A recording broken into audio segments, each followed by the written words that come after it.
दोस्तों नमस्कार, मैं हूं आपका रिटायर्ड साथी प्रवीण विज। आज आपके सम्मुख एक अपील के साथ हाजिर हुआ हूं। दोस्तों, आप सभी को फेसबुक, व्हाट्सएप और अन्य सोशल मीडिया से मालूम ही होगा कि मिशन कुबेर के अंतर्गत AIBRWA एवं AIBRF की ओर से जंतर मंतर नई दिल्ली में दिनांक 23 जुलाई 2022 शनिवार 10 बजे प्रस्तावित धरने प्रदर्शन का कार्यक्रम होगा। अब इस धरने को रिटायरीज के UFBR जैसे संगठन भी समर्थन दे रहे हैं।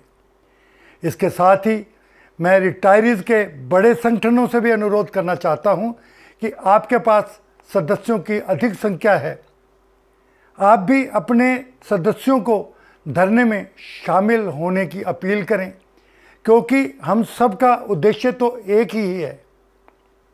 मैं सुपर बैंकर फ्रेंड्स ग्रुप की ओर से धरने के मजबूत कदम का भरपूर समर्थन करता हूं और देश के सब रिटायरी साथियों से अनुरोध करता हूं कि दिल्ली और NCR के नज़दीक रहने वाले सभी साथी सुबह 10 बजे केवल 4 घंटे के लिए दिल्ली पहुंचें और सरकार तक अपनी आवाज़ पहुंचाएं। मेरी सूचना के अनुसार देश के दूर दराज के लोग इस मेले में शामिल होंगे और इस कुंभ जैसे मेले में शायद आपको अनेक बिछड़े साथी दोबारा से मिल जाएं। हम सरकार को यह बतलाने में सक्षम हैं कि हम रिटायर्ड हैं, टायर्ड नहीं। हमारी बूढ़ी हड्डियों में अनेक दवाइयां लेने के बावजूद पूरा जोश है और हम किसी को भी झुका देने की ताकत रखते हैं।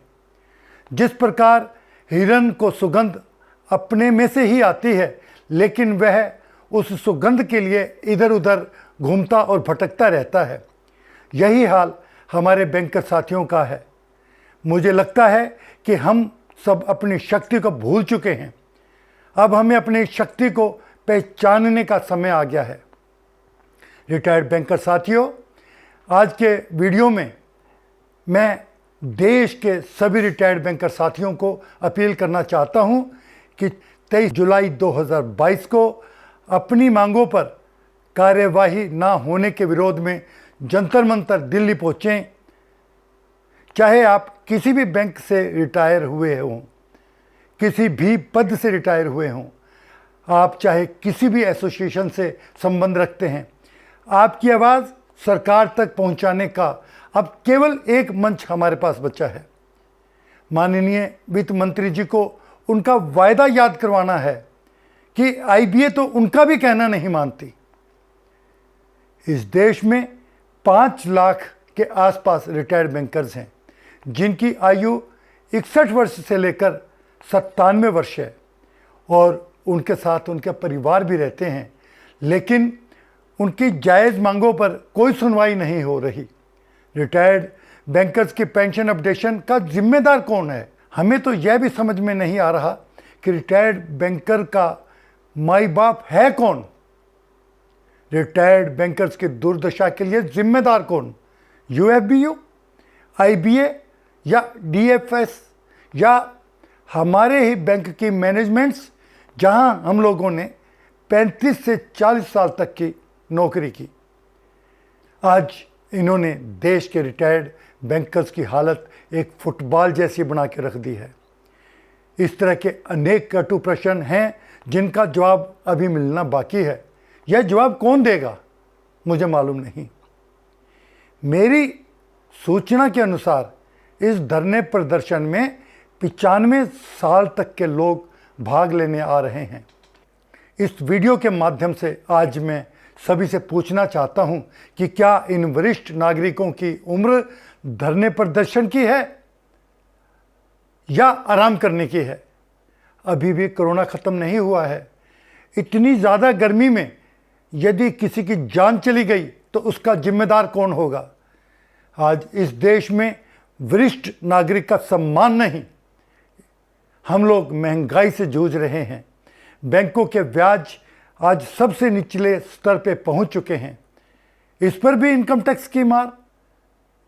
हमारे साथ भेदभाव हो रहा है। हमारे कार्यरत साथियों का वेतन समझौता हर 5 साल में हो जाता है, लेकिन हमारी पेंशन पिछले 28 साल से रिवाइज या अपडेट नहीं हो रही। हमारी मेडिकल बीमे का प्रीमियम हर वर्ष बढ़ा दिया जाता है, जो कभी 9500 रुपये था, आज 55,000 रुपये के करीब पहुंच चुका है।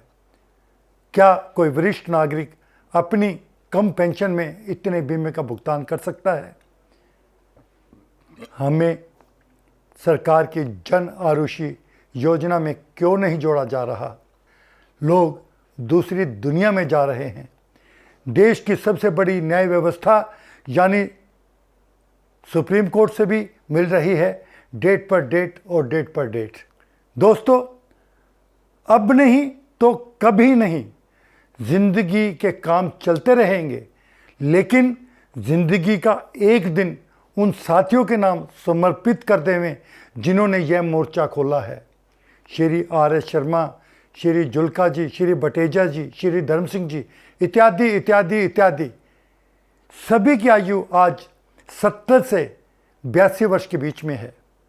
यदि यह वरिष्ठ मित्र बिना किसी स्वार्थ से और तन मन धन से इस उम्र में इतनी हिम्मत दिखा सकते हैं, तो आप और हम क्यों नहीं? यदि आप स्वस्थ हैं तो भी दिल्ली पहुँचें, यदि आप अस्वस्थ हैं तो भी दवाइयों की पोटली के साथ दिल्ली पहुँचें। आप अपने रिश्तेदार को साथ लें और दिल्ली पहुँचें। तो मिलते हैं 23 तारीख को जंतर मंतर पर इस जोश के साथ। नमस्कार।